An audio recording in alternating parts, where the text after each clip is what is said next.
नमस्कार। सामाजिक कहानियाँ चैनल में आपका हार्दिक स्वागत है। दोस्तों, आज हम आपके लिए लेकर आए हैं सुभद्रा कुमारी चौहान की कहानी मछुए की बेटी। अगर कहानी आपको पसंद आए तो हमारे चैनल को ज़रूर सब्सक्राइब कीजिएगा। वीडियो को लाइक और शेयर करना मत भूलिएगा। तो आइए सुनते हैं कहानी मछुए की बेटी। चौधरी और चौधराइन के लाड़ प्यार ने तीनी को बड़ी ही स्वच्छंद और उच्छृंखल बना दिया था। वह बड़ी निडर और कौतूहल प्रिय थी। आधी रात, पिछली पहर, जब तीनी की इच्छा होती वह नदी पर जाकर नाव खोलकर जल विहार करती और स्वच्छ लहरों पर खेलती हुई चंद्र किरणों की अटखेलियाँ देखती। यही कन्या चौधरी की सब कुछ थी, किंतु फिर भी चौधरी आज तक उसका विवाह न कर सके थे, क्योंकि कन्या के योग्य कोई वर चौधरी को अपनी जात में न देख पड़ता था। इसीलिए तीनी अभी तक कुंवारी ही थी। नदी के पार और उस पार से इस पार लाने का चौधरी ने ठेका ले रखा था। चौधरी की अनुपस्थिति में तीनी अपने पिता का काम बड़े योग्यता से करती थी। आज इतनी जल्दी कहाँ जा रही हो तीनी? क्या तुम नहीं जानते? क्या? यही कि राजा साहब आज उस पार जाएंगे। कौन राजा साहब? तुम्हें यह भी नहीं मालूम? मैं आज ही तो आया हूँ। और अब तक कहाँ थे? अपने घर। तो जैसे मैं रात दिन घाट पर ही तो बनी रहती हूँ ना, इसलिए मुझे सब कुछ जानना चाहिए और तुम्हें कुछ भी नहीं। तुम मुझे वैसे ही तंग किया करते हो। जाओ, अब मैं तुमसे बात नहीं करूँगी। तीनी को चिढ़ाकर उसकी क्रोधित मुद्रा को देखने में युवक को विशेष आनंद आता था। इसलिए वह प्रायः इस प्रकार के बेसिर पैर के प्रश्न करके उसे चिढ़ा दिया करता था। किंतु आज तो बात जरा टेढ़ी हो गई थी। तीनी ने क्रोधावेश में यह प्रतिज्ञा कर ली थी कि वह उस युवक से बोलेगी ही नहीं। इसलिए वह मुंह फेरकर तेजी से घर की ओर चल दी। युवक ने तीनी का रास्ता रोक लिया और बड़े विनीत और नम्र भाव से बोला, तीनी, सच बता दे मेरी तीनी, मैं तेरा डांड चला दूंगा, तेरा आधा काम कर दूंगा। तीनी के क्रोधित मुख पर हंसी नाच गई। उस युवक उसके साथ डांड चलाएगा, उसे एक साथी मिल जाएगा, इस बात को सोचकर उसे बड़ी प्रसन्नता हुई। वह बोली, सच कहते हो? मेरे साथ तुम डांड चलाओगे? देखो बापू नहीं है, मैं अकेली हूँ।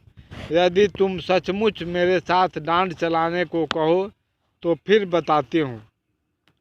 सच नहीं तो क्या झूठ, मैं डांड जरूर चलाऊंगा, पर पहले तुझे बताना पड़ेगा, युवक ने कहा। इधर अपने पास ही कोई रियासत है ना? यहीं के राजा साहब नदी के उस पार शिकार खेलने जाएंगे। महीना 15 दिन का काम है मनोहर, खूब अच्छा रहेगा, खूब पैसे भी मिलेंगे, मैं तुम्हें भी दिया करूँगी। पर इतना वादा करो कि जब तक बापू न लौट कर आवें तुम रोज मेरे साथ डांड चलाया करोगे। यह कौन सी बात है तीनी? यदि तू मान जा तो मैं तेरे साथ जीवन भर डांड चलाने को तैयार हूँ। तो जैसे मैंने कभी इनकार किया हो, नेकी और पूछ तुम मेरा डांड चलाओ और मैं इनकार कर दूंगी। तीनी, तो तू मुझसे ब्याह क्यों नहीं कर लेती? फिर हम दोनों जीवन भर साथ साथ डांड चलाते रहेंगे। क्षण भर के लिए तीनी के चेहरे पर लज्जा की लाली दौड़ गई, किंतु तुरंत ही वह संभल कर बोली, कहने के लिए तो कह गए, किंतु आज मैं ब्याह के लिए तैयार हो जाऊं तो मैं खुशी के मारे पागल हो जाऊं। फिर उसके बाद फिर मैं तुम्हें रानी बनाकर अपने आप को दुनिया का बादशाह समझूं। अपने आप को बादशाह समझोगे क्यों मनोहर, और मैं बनूंगी रानी।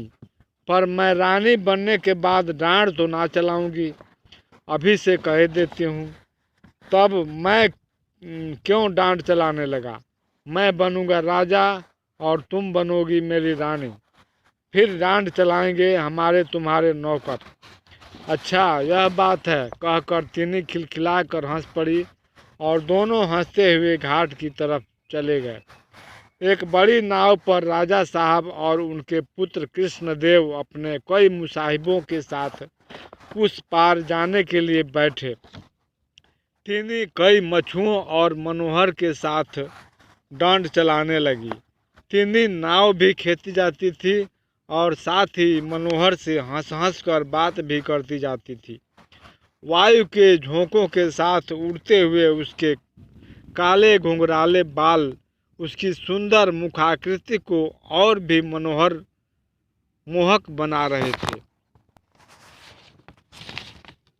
कृष्णदेव उसके मुंह की ओर किस स्थिरता के साथ देख रहे हैं, इस ओर तीनी का ध्यान ही न था।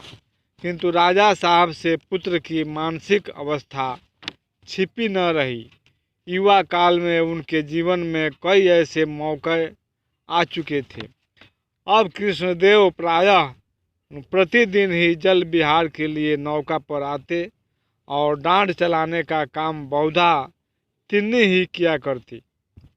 कृष्णदेव के मुख प्रेम और आकर्षण ने तीनी को भी उनकी तरफ बहुत कुछ आकर्षित कर लिया था। जिस समय कृष्णदेव नौका पर आते उस समय अन्य मछुओं के रहते हुए भी तीनी स्वयं ही नौका चलाती। राजा साहब से कुछ छिपा न था। कुमार रोज जल विहार के लिए जाते हैं और तीनी ही नाव चलाया करती है, यह राजा साहब ने सुन लिया था। अतएव बात को इससे अधिक बढ़ने देने के अभिप्राय से राजा साहब बिना शिकार खेले ही एक दिन अपनी रियासत को लौट गए। जाने को पिता के साथ कृष्णदेव भी गए, किंतु उनका हृदय मछुए के झोंपड़े में तीनी के ही पास छूट गया था। रियासत पहुंचकर कृष्णदेव सदा उदास और न जाने किन विचारों में निमग्न रहा करते। शायद उन्हें रह रह कर मनोहर के भाग्य पर ईर्षा होती थी। वह सोचते मनोहर किस प्रकार तीनी के पास बैठकर नाव चलाया करता था। तीनी कैसी घुल मिलकर हंसती हुई उससे बातें किया करती थी। एक मामूली आदमी होकर भी मनोहर कितना सुखी है। काश मैं भी एक मछुआ होता और तीनी के पास बैठकर नाव चला सकता तो कितना सुखी होता। किंतु किसी से कुछ भी न कहते। हाँ, अब उन्हें आखेट से रुचि न थी। शतरंज के वे बहुत अच्छे खिलाड़ी थे, किंतु अब मोहरों की ओर उनसे आंख उठाकर देखा भी न जाता था। अध्ययन से भी उन्हें बड़ा प्रेम था। उनकी लाइब्रेरी में विद्वान लेखकों की अच्छी से अच्छी पुस्तकें थीं, किंतु उन पर अब इंचों धूल जम रही थी। यार दोस्त आते, घंटों छेड़छाड़ करते, किंतु कृष्णदेव में तिल भर का भी परिवर्तन न होता। उनके अंतर जगत में कितना भयंकर तूफान उठ रहा था, यह किसे मालूम था।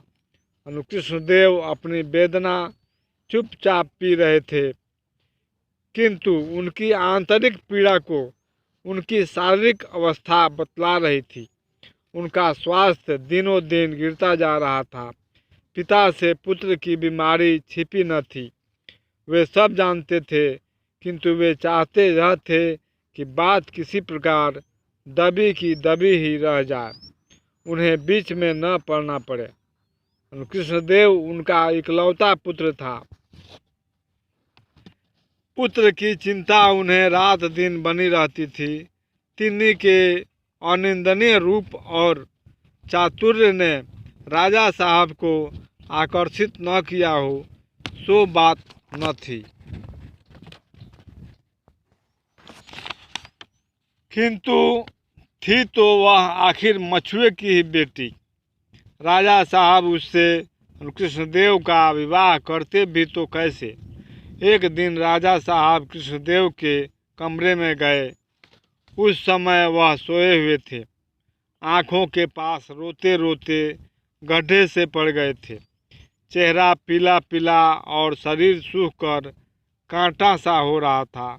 जमीन पर ही एक चटाई के ऊपर बिना तकिए के मखमली बिछौना पर सोने वाला उनका दुलारा कृष्णदेव न जाने किस चिंता में पड़ा पड़ा सो गया था।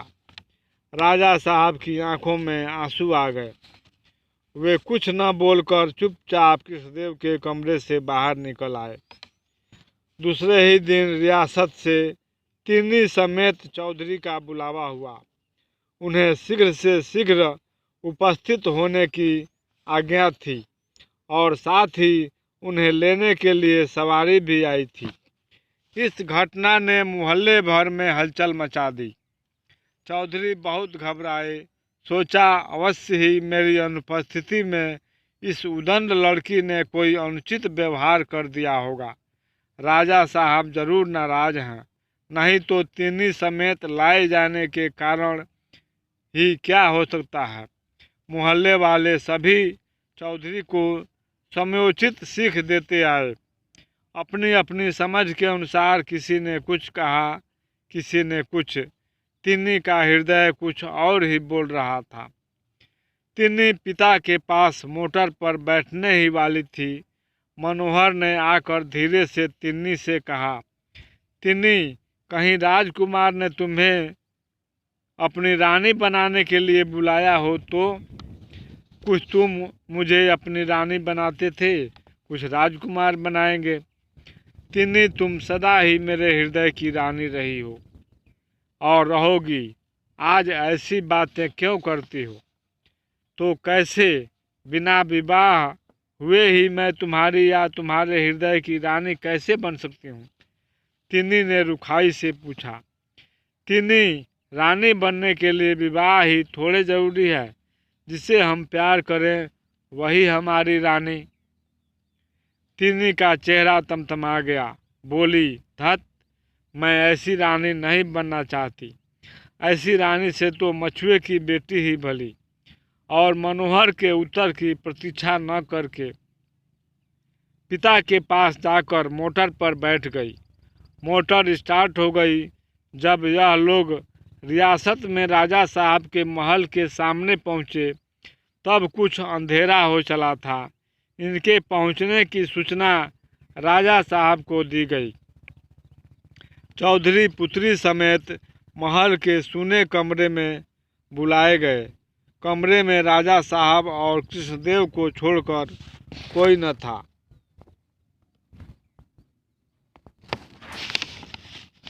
डर के मारे चौधरी की तो हुलिया बिगड़ रही थी, किंतु तिन्नी मन ही मन मुस्कुरा रही थी। पिता पुत्री का उचित सम्मान करने के उपरांत राजा साहब ने मछुए को संबोधन करके कहा, चौधरी, हमने तुम्हें किस लिए बुलाया कदाचित तुम नहीं जानते। चौधरी भय से कांप उठे। हाथ जोड़कर बोले, मैं तो महाराज का गुलाम हूँ सदा। राजा साहब बात काटते हुए बोले, हम तुम्हारी इस कन्या को राजकुमार के लिए चाहते हैं। तिन्नी होठों के भीतर मुस्कुराई और चौधरी आश्चर्य से चकित हो गए। एक बार राजा साहब की ओर और फिर तिन्नी की ओर देखा। सहसा चौधरी को इस बात पर विश्वास नहीं हुआ। कहाँ मैं एक साधारण मछुआ और कहाँ वे एक रियासत के राजा। हमारे बीच में कभी रिश्तेदारी भी हो सकती है। फिर न जाने क्या सोचकर भय विह्वल चौधरी ने हाथ जोड़कर कहा, महाराज, यह कन्या मेरी नहीं है। राजा साहब चौंक उठे। आश्चर्य से उन्होंने चौधरी से पूछा, फिर यह किसकी लड़की है? हाथ जोड़े ही चौधरी बोले, महाराज, 15 साल पहले की बात है। नदी में बहुत बाढ़ आई थी। उसी बाढ़ में मेरे बुढ़ापे की लकड़ी यह कन्या मुझे मिली थी। यह एक खाट पर बहती हुई आई थी। और इसके गले में एक छोटी सी सोने की ताबीज़ थी। ताबीज़ का नाम सुनते ही राजा साहब को ताबीज़ देखने की उत्सुकता हुई। उनके मस्तिष्क में किसी ताबीज़ की धुंधली स्मृति छा गई। पिता के आदेश से तिन्नी गले से ताबीज़ निकालने के लिए ताबीज़ के धागों की गांठ खोलने लगी। मछुए ने फिर कहना शुरू किया, महाराज, इस ताबीज़ का भी बड़ा विचित्र किस्सा है। एक बार ताबीज़ का धागा टूट गया। कई दिनों तक याद न रहने के कारण यह ताबीज़ इसे न पहनाई जा सकी। बस महाराज, यह तो इतनी ज़्यादा बीमार पड़ी कि मरने जीने की नौबत आ गई और फिर ताबीज़ पहनाते ही बिना दवा दारू के चंगी भी हो गई। तब से ताबीज़ आज तक उसके गले में पड़ी है। राजा साहब को स्मरण हो आया कि 15 साल पहले उनकी लड़की भी टेंट के अंदर से बाढ़ में बह गई थी, जिसके गले में उन्होंने भी एक ज्योतिषी के आदेशानुसार ताबीज़ पहनाई थी। उन्होंने एक बार कृष्णदेव और फिर तिन्नी के मुंह की तरफ देखा। उन्हें उनके मुंह में बहुत कुछ समानता दिख पड़ी। तब तक तिन्नी ने गले से ताबीज़ निकालकर राजा साहब के सामने कर दिया। राजकुमार का हृदय बड़े ही वेग से धड़क रहा था। ताबीज़ हाथ में लेते ही राजा साहब ने मेरी कांति कहते हुए तिन्नी को छाती से लगा लिया। यह वही ताबीज़ थी जिसे ज्योतिषी के आदेश से राजा साहब ने पुत्री के गले में पहनाया था। पिता पुत्री और भाई बहन का यह अपूर्व सम्मिलन था। सबकी आंखों में प्रेम के आंसू उमड़ आए। अब महल के पास चौधरी के रहने के लिए पक्का मकान बन गया है। चौधरी अपनी स्त्री समेत वहीं रहते हैं। अब उन्हें नाव नहीं चलानी पड़ती। रियासत की ओर से उनकी जीविका के लिए अच्छी रकम बांध दी गई है। राजमहल में रहती हुई भी कांति चौधरी के घर आकर तिन्नी हो जाती है और अब भी वह चौधरी के साथ उनकी थाली में बैठकर चौधराइन के हाथ की मोटी मोटी रोटियां खा जाती है। तिन्नी को बहन के रूप में पाकर कृष्णदेव को कम प्रसन्नता न थी। वे तिन्नी का साथ चाहते थे, चाहे वह पत्नी के रूप में हो या बहन के रूप में। फिर मिलेंगे दोस्तों अगले वीडियो में।